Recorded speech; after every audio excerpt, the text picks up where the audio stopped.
खाटू श्याम जी और उनकी पूजा का इतिहास भारत की धार्मिक और सांस्कृतिक विरासत का एक महत्वपूर्ण हिस्सा है। यह कहानी महाभारत के समय से जुड़ी हुई है और भगवान श्री कृष्ण, बर्बरीक, खाटू श्याम जी का पूर्व जन्म और महाभारत के युद्ध की घटनाओं के इर्द गिर्द घूमती है। इस कथा में देवत्व, भक्ति और त्याग की भावना प्रबल रूप से दिखाई देती है। बर्बरीक, खाटू श्याम जी के रूप में पूजित, महाभारत के महान योद्धा घटोत्कच और नागवंश की राजकुमारी मोरवी के पुत्र थे। बचपन से ही बर्बरीक असाधारण बल और कौशल के धनी थे। उन्हें भगवान शिव की कृपा प्राप्त थी, जिससे उन्होंने 3 अमोघ बाणों का वरदान प्राप्त किया। इन 3 बाणों की विशेषता यह थी कि एक बाण से वे शत्रु का विनाश कर सकते थे और दूसरे बाण से निर्दोषों की रक्षा कर सकते थे। बर्बरीक का हृदय करुणा और न्याय से भरा हुआ था। उनके गुरु ने उन्हें शिक्षा दी थी कि युद्ध में सदैव कमजोर और निर्दोष पक्ष का साथ देना चाहिए। इस सिद्धांत का पालन करने का बर्बरीक ने दृढ़ संकल्प लिया।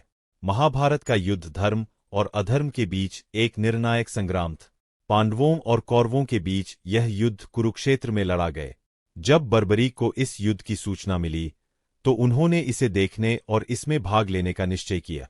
अपने 3 बाण और धनुष के साथ उन्होंने युद्ध के मैदान की ओर प्रस्थान किया। जब बर्बरीक कुरुक्षेत्र पहुंचे, तो भगवान श्रीकृष्ण ने उन्हें देखा।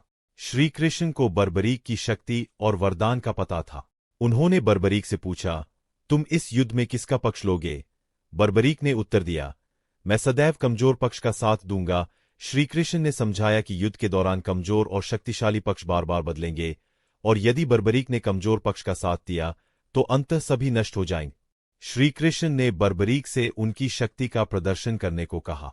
बर्बरीक ने अपने एक बाण का उपयोग कर पूरे पेड़ की पत्तियों को निशाना बनाए। श्रीकृष्ण ने एक पत्ती को अपने पैर के नीचे छिपा दिया, लेकिन बाण ने श्रीकृष्ण के चरणों की ओर इशारा किया। इससे श्रीकृष्ण को बर्बरीक की शक्ति का अंदाजा हो गए। श्रीकृष्ण ने बर्बरीक से पूछा कि क्या वह युद्ध में हिस्सा लेने से पहले अपनी गुरु दक्षिणा अर्पित करेंगे। बर्बरीक ने सहर्ष सहमति दी। तब श्रीकृष्ण ने उनसे उनका शीश मांग लिया। बर्बरीक ने इसे अपना सौभाग्य मानते हुए अपना शीश अर्पित कर दिया। बर्बरीक का सिर युद्ध के दौरान एक ऊंची जगह पर रखा गया, जहां से उन्होंने पूरे युद्ध को देखा। युद्ध समाप्त होने के बाद श्रीकृष्ण ने बर्बरीक से पूछा कि उन्हें यह युद्ध कैसा लगा। बर्बरीक ने उत्तर दिया कि उन्होंने केवल श्रीकृष्ण का चक्र ही चारों ओर विनाश करते देखा। इससे सिद्ध हुआ कि महाभारत का युद्ध वास्तव में श्रीकृष्ण की योजना और शक्ति का परिणाम था। युद्ध के बाद श्रीकृष्ण ने बर्बरीक को वरदान दिया कि कलयुग में वे खाटू श्याम जी के नाम से पूजित होंगे। उन्हें यह वरदान मिला कि जो भी सच्चे हृदय से उनकी भक्ति करेगा, उसकी सभी मनोकामनाएं पूर्ण होंगी। बर्बरीक का शीश वर्षों तक पवित्र नदी में समाया रहा। बाद में खाटू नगरी, जो वर्तमान में राजस्थान के सीकर जिले में स्थित है, में इसे पुनः प्राप्त किया गया। यहां इसे स्थापित कर एक भव्य मंदिर बनाया गया, जो आज श्री खाटू श्याम जी मंदिर के नाम से प्रसिद्ध है। खाटू श्याम जी का मंदिर भारत के प्रमुख तीर्थ स्थलों में से एक है। यह मंदिर सुंदर संगमरमर और वास्तुकला का उत्कृष्ट उदाहरण है।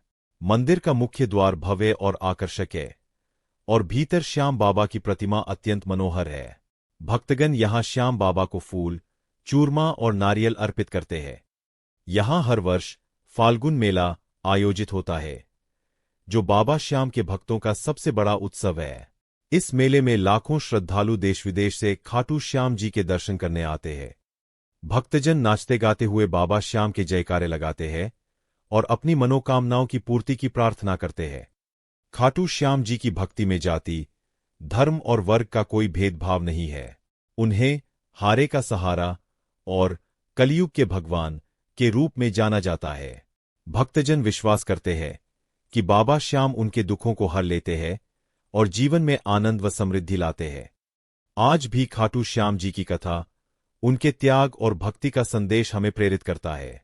यह कहानी सिखाती है कि सच्ची भक्ति और निस्वार्थ सेवा से ही जीवन में परम शांति और मोक्ष प्राप्त किया जा सकता है। बर्बरीक से खाटू श्याम जी तक का सफर महाभारत की गाथा का अमर अध्याय है।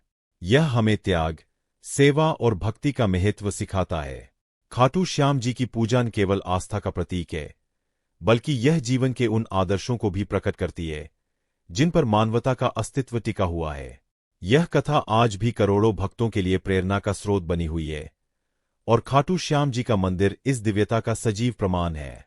अगर आपको यह जानकारी अच्छी लगी तो हमारे चैनल को सब्सक्राइब जरूर करें और कमेंट करके भी जरूर बताएं कि आपको हमारी यह जानकारी कैसी लगी।